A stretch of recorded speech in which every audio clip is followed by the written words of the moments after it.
Kamakhyanagar Paschimanchal range one विभाग बड़ सफलता। गोटे मिनी ट्रक अटक सह प्राय लक्षाधिक टंकार केन्दुकाठ जबत काठर आनुमानिक मूल्य 2 लाख टंका हेब। सूचना मुताबक गत विलंबित राति केन्दुकाठ महुली ग्राम्य जंगल में बोझेई होउतिबा समय वन विभाग विशेष सूत्रु खबर पाई माड़ी बसिथिला। काठ माफिया और गाड़ी छाड़ी चालक फेरार हो जाइथिबा बेले गाड़ी सह काठ जबत करछंती वन विभाग। सेथिरे प्राय 2 लाख टंकार केन्दुकाठ 4टी गंडी थिला।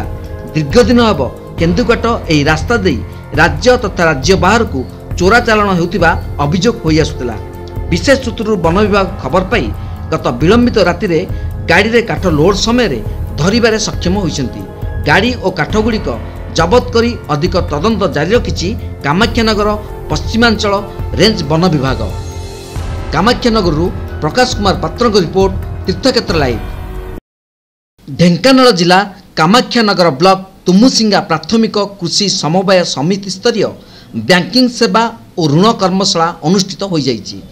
मुख्य अतिथि भावे संयुक्त केन्द्र समवाय समितिर सभापति संतोष कुमार प्रधान जोगदे आनुष्ठानिक भावे उद्घाटन करते।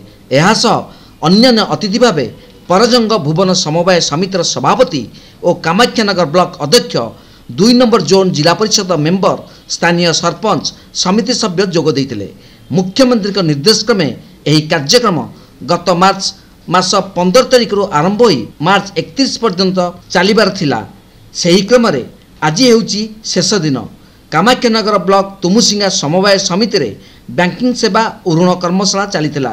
तृणमूल स्तर में गरीब चाषी मानू किपरि सुविधा ऋण मिल पार से नहीं बुझाई अतिथि माने। उच्च वर्गर चाष करने माननीय मुख्यमंत्री जो योजना गुड़िक कर